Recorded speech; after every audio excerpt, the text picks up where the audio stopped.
dalam rangka penataan terhadap sistem penyelenggaraan pemerintahan yang baik, efektif, dan efisien, sehingga dapat melayani masyarakat secara tepat, cepat, dan profesional. Kementerian Hukum dan Hak Asasi Manusia Republik Indonesia berupaya mewujudkan reformasi birokrasi melalui pembangunan zona integritas menuju wilayah bebas dari korupsi dan wilayah birokrasi bersih dan melayani.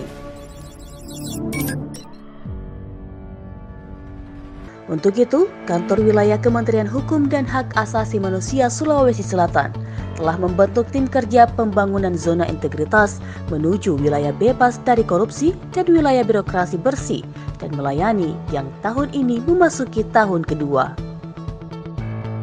Zona integritas ini merupakan bagian dari komitmen dalam memberikan pelayanan terbaik bagi masyarakat.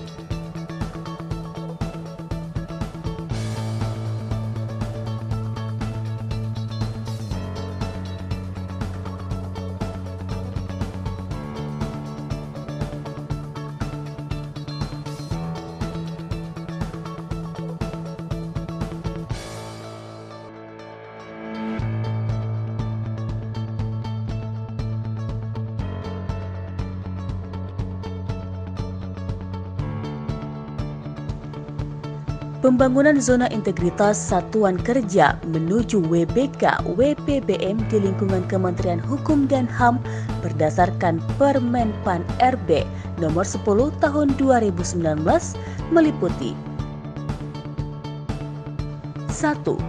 Manajemen perubahan yang bertujuan untuk mengubah secara sistematis dan konsisten mekanisme kerja pola pikir atau mindset serta budaya kerja individu pada satuan kerja yang dibangun agar menjadi lebih baik sesuai dengan tujuan dan sasaran pembangunan zona integritas. 2. Penataan tata laksana yang bertujuan untuk meningkatkan efisiensi dan efektivitas sistem proses dan prosedur kerja yang jelas, efektif, efisien, dan terukur pada zona integritas menuju WBK WBBM. Hal ini diwujudkan dengan penerapan prosedur operasional tetap atau SOP kegiatan utama. Selain itu, juga diterapkan sistem pengukuran kinerja berbasis sistem informasi yang salah satunya melalui pengukuran kinerja Satker dengan memanfaatkan aplikasi e-performance. Selain penilaian kinerja individu melalui pengisian jurnal harian dengan menggunakan aplikasi sistem informasi pegawai atau SIMPEK terbaru, di samping mewujudkan keterbukaan informasi publik secara konsisten. 3.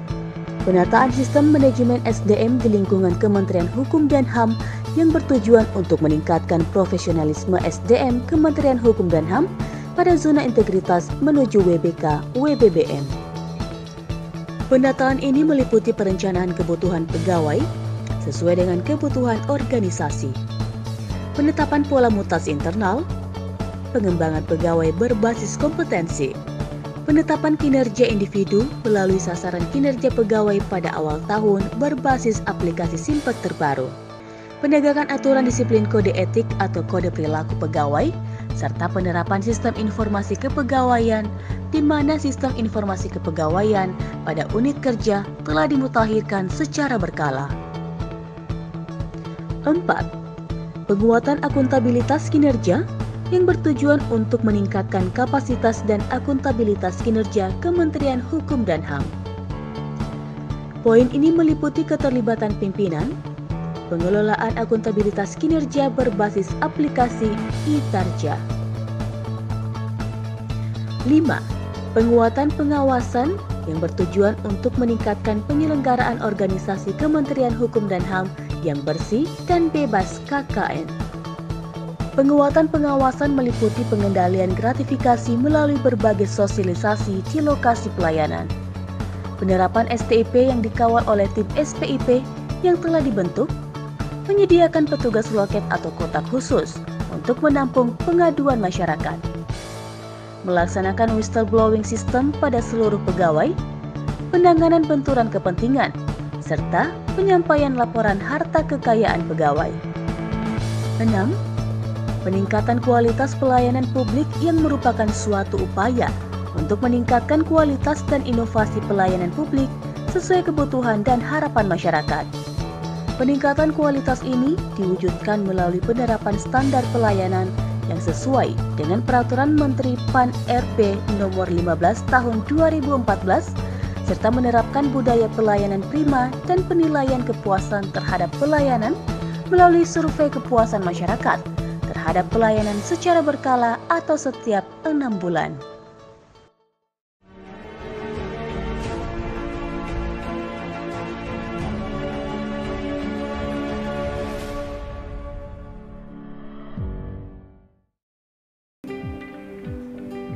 Inovasi yang dibuat oleh Kanwil Kemenkumham Sulawesi Selatan dalam rangka persiapan WBK adalah pertama, divisi administrasi itu ada presensi barcode dan IGAU Sulsel.